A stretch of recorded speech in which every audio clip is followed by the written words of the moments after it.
近600平方公里土地重新回到了乌克兰手中。打了4年多，俄罗斯终于把自己打成了笑话。普京再也无法掩饰一个问题：俄军彻底烂了。从最高领导层到前线指挥官，腐败吞掉了装备补给，内部的暴力毁掉了士兵的所有幻想。前线士兵受苦受难，然而在后方，普京的童年玩伴正开着推土机，要铲平克里米亚的中世纪遗址，盖一家豪华度假村。这场仗打到现在，普京手下究竟是一支怎样的军队？又养肥了什么人？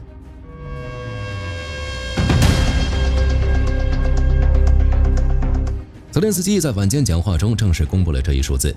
这个数字的出现不是一蹴而就的。从2026年开年以来，乌克兰的反攻态势就已经超出了俄罗斯的承受能力。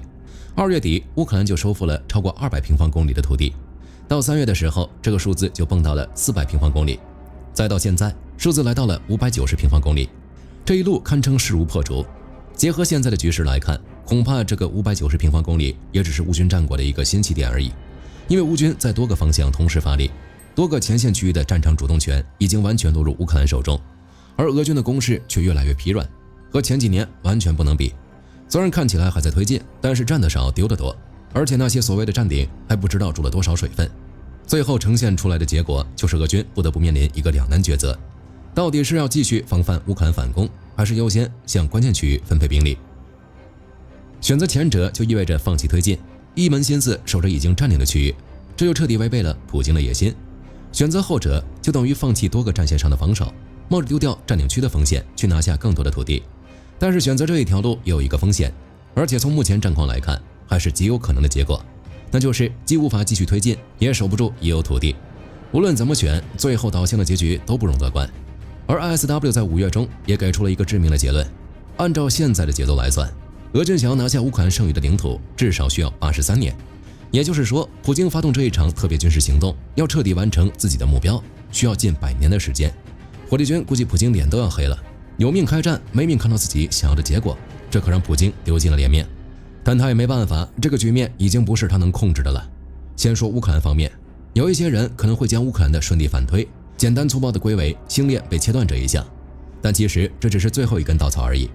根本原因在于乌克兰对俄罗斯的作战思路已经完全成熟。自2026年初以来，乌军彻底改变了打击的战术和优先目标，不再盯着俄军步兵追着炸，而是优先瞄准指挥链和后勤线，补给和指挥一段，前线士兵能力再强也是没头的苍蝇，还没有任何能用的东西，最后只能无脑乱转，无法构成任何有效威胁。而在后方，乌军的无人机重点光顾俄罗斯的各大能源设施。简单来说，对俄罗斯来说，人命不值钱，那就不能用传统的杀敌思路来对抗俄罗斯，所以乌克兰就瞄准了俄罗斯的命根子打，从根本上截断俄军的进攻能力。如果只是这样也还好，那俄罗斯就会顺理成章地把所有战事失利的原因都推到乌克兰身上。不怪我们的军队没有问题，都是乌克兰越来越强，我们已经做得很不错了。偏偏克宫无法忽略一个事实，俄军内部的问题太大了。看看现在的俄军，火力军只想问，普京真的知道自己手下究竟是一支怎样的军队吗？就俄军现在的情况来看， ISW 评估出来的83年都已经很给他们脸面了。因为现在的俄军所有士兵的物资乃至性命都被明码标价。俄罗斯媒体梅杜莎之前就报道，俄军士兵向指挥官行贿的价格表那叫一个琳琅满目。整体来看，行贿金额依据情况不同，收费也不同。单纯的请假还好说，看具体要求，需要的金额差不多在5万到50万卢布之间。如果想要逃避人肉冲锋，那要价就高得多了，一次100万卢布。想要买一张假伤证明，从而获得休假时间和赔偿，那也简单，交600万卢布。甚至连伤病也逃不了，必须要拿钱换命。如果不给钱，那就不给他们办理领取退伍福利的手续，这些算是买命钱。除此之外，还有装备钱，比如无人机、补给等，全部都需要用钱来换。士兵马克西姆向经济学人透露，他在服役期间拿到约800万卢布，有600万左右被各级指挥官以各种名目搜刮走了。买装备要交钱，获得安全点的岗位要交钱，还是按月缴费那种，甚至连指挥官们办团建派对、建地下指挥所，钱也要分摊到士兵头上。这钱一交，那就停不下来了，因为只要断交，那就等着上前线吧。如果想要揭穿这一切，向上级举报，那不好意思，乌军的炮火也在等你。总之，只要交钱，一切都好说。不配合的话，那就把人扔到前线，不管是人肉冲锋还是什么，反正最后死在乌克兰手里，和他们无关。这种动辄送俄军去死的行为，甚至有一个专门的词语来形容：清零。把人送到乌克兰的炮火下，人死了就是一切清零，而这已经是俄军内部的潜规则了。最讽刺的是，那些士兵就算是死了，也逃不过指挥官的克扣。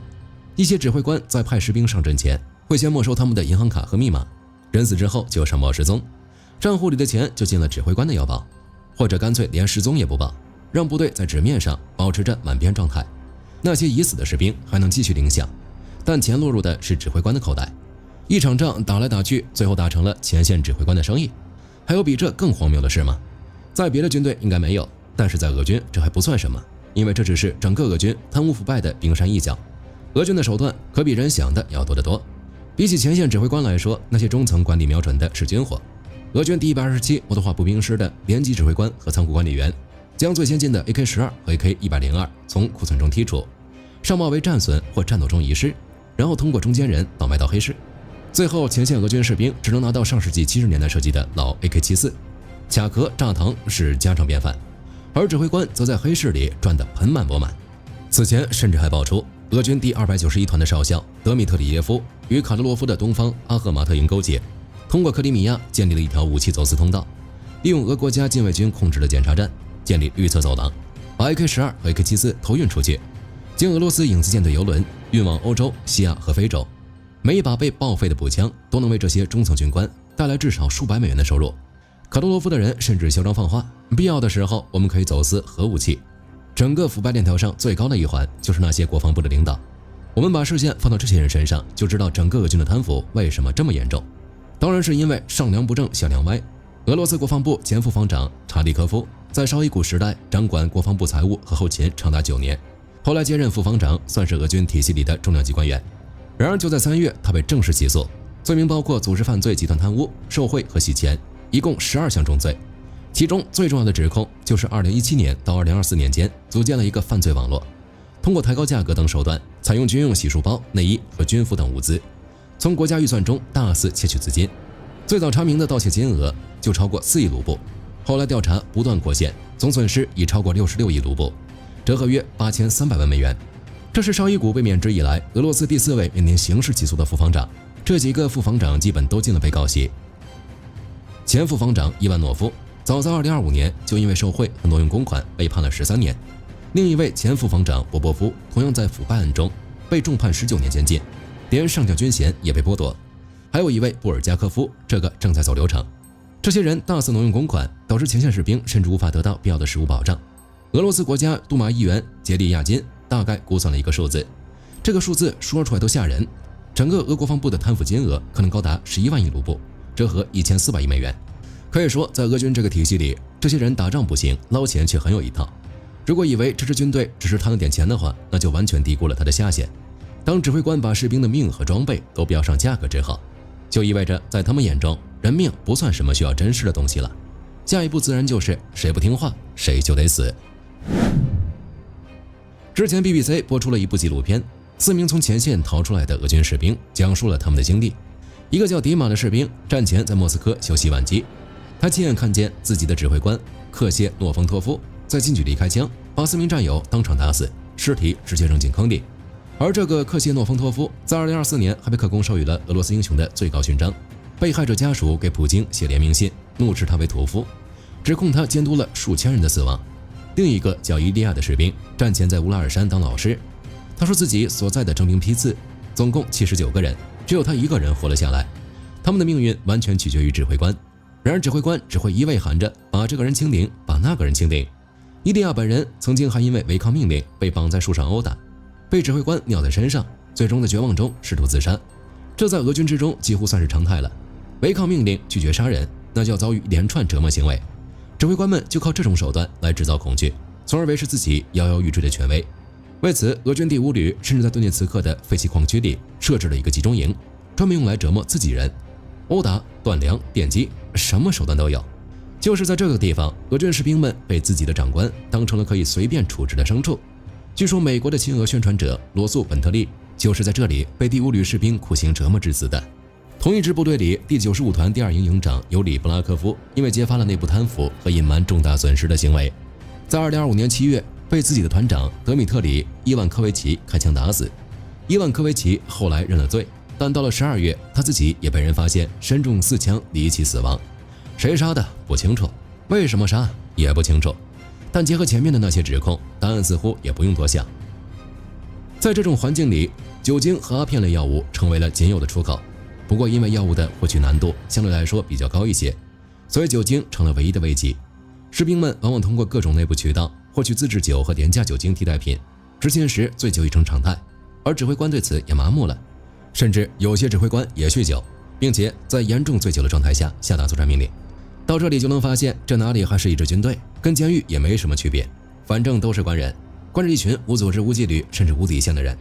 只不过这群人披上了一层外衣，被称为军人。普京把囚犯兵送进军队的时候，不知道有没有想过，有一天俄军会变成这样。可以说，在这支军队里，士兵们最大的敌人不是对面的乌克兰人，而是身后的自己人。这样一支军队会被乌克兰反推600平方公里，一点也不奇怪。但问题远不止于此。短期来看，普京只是丢掉了战场；从长期来看，俄罗斯未来至少一代的社会秩序已经被彻底毁掉了。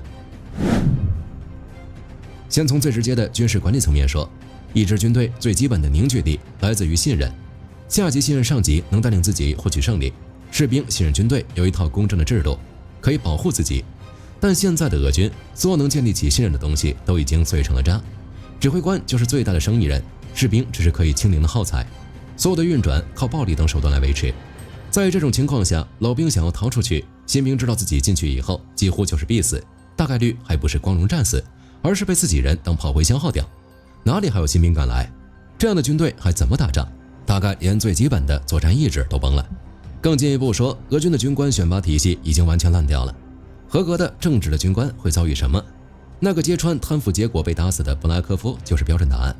这传递了一个信号，在俄军里，正直是要拿命换的。敢说真话的人被清零，好人要么闭嘴，要么被杀，剩下能在体系里爬上去的，大概率是那些会做生意、会拍马屁、会杀鸡儆猴的人。这群人在战场经验上可能一无是处，但在如何从士兵身上榨油水和如何靠恐惧统治部下这2件事上，绝对都是行家。指挥体系在这种人手里，别说打仗了，能不自相残杀就谢天谢地了。真正可怕的后果还在后面，因为这一切不会永远留在乌克兰前线。那些士兵在前线学会了用清零解决问题，用酷刑维持秩序，而他们终究有一天要回到俄罗斯的土地上。他们回去之后就能变成好好先生吗？当然不可能，因为军队已经给他们养成了习惯。从此以后，他们面对任何问题，脑子里冒出的第一个解决方案绝不会是法律或者协商，而是扣扳机。此前有媒体依据军事法庭判决进行了专门的分析，自全面入侵乌克兰以来，仅俄军事法庭记录的军人谋杀案就至少789起，比战前4年暴增662起。仅仅是2025年1年，军事法庭就审理了352起军人谋杀案，这是2018年的35倍。强奸案飙升9倍，暴力性行为案件翻了5倍。把范围扩展到国内所有法院，则有超过6000名军事人员被作出刑事判决，创下14年来的最高纪录。关键是对这群人的处理也相当麻烦，因为国家默认给这群人开绿灯，打了仗就能减刑，回国可能还被冠上英雄的称号。犯了事之后，因为战争还在持续，所以他们可以通过重返战线逃避追责。结果就是整个俄罗斯社会都要为他们买单。根据俄罗斯自己公布的数据来看，2025年俄罗斯全国记录在案的严重和特罪型犯罪案件达到627900起，创下过去15年以来的最高纪录。其中不容忽视的一个原因就是这群返乡的退役军人。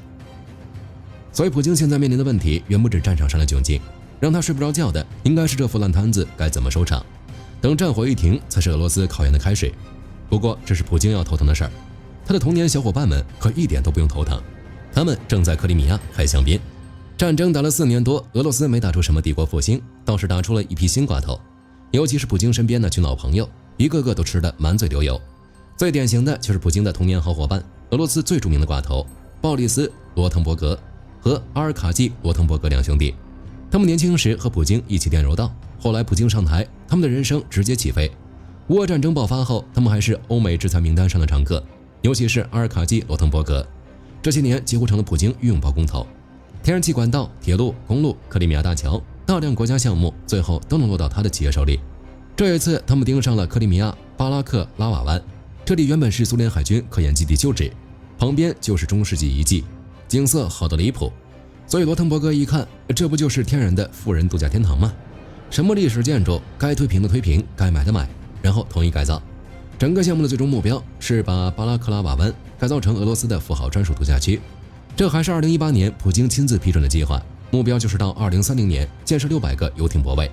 大量豪华酒店、海滨商业区，还有高端娱乐设施。2025年冬天开始，施工队直接进场，又是拆军事设施，又是平整地面。然后问题来了，部分施工区和考古保护区重叠了，那该怎么办？正常国家会停工，重新评估遗址价值，然后再看到底怎么处理。但俄罗斯不是正常国家，他们的办法堪称简单粗暴，先组织一轮考古发掘。3月到4月的时候，考古人员在现场发掘了245平方米的土地，结果越挖越有，一下子挖出来2000多块文物碎片。从热那亚时期到拜占庭，再到奥斯曼时期，各种文物应有尽有，说明这地方价值极高。换成别的国家发现这种规模的文物，现场立刻停工，媒体能连续报道半个月。结果俄战当局一看，反手给出结论，研究已经充分完成，可以开发。随后塞瓦斯托波尔的文化遗产管理机构正式批准把211平方米保护区从遗址范围里移除，什么文物保护区全都没了，剩下的只有推土机和酒店规划图。这就是俄罗斯最真实的样子。所谓的特别军事行动，就是拿普通人流的血去供养这些权贵。这也是为什么越来越多俄罗斯年轻人开始逃离，因为他们已经看清了一件事，这场战争从头到尾根本不是为了普通俄罗斯人的未来，而是为了维持少数人的权利和财富。本期视频到这儿就结束了，各位觉得战争结束后，普京能收拾这个烂摊子吗？欢迎在评论区留言，大家一起讨论。我是侯立军，下期见。好的，各位观众朋友们，我们频道一直在聊真实的军事资讯和武器装备，后台也经常有朋友问，有没有值得推荐的入门级模型？今天就和大家分享一款近期接触到的产品。首先，它的外形还原度做得相当不错，比例准确，武器上的一些关键细节和标识也都有体现，材质也说得过去，拿在手上有不错的分量感。其次，它具备一定的可动性，对于理解基础操作原理有一定帮助，让它不仅是个静态摆件。综合它的做工和可玩性来看，价格确实比较亲民。对于想入门模型收藏，或者单纯想在桌上贴一个摆件的朋友来说，是一个性价比很高的选择。商品链接已经给你们上了，感兴趣的朋友可以自行了解。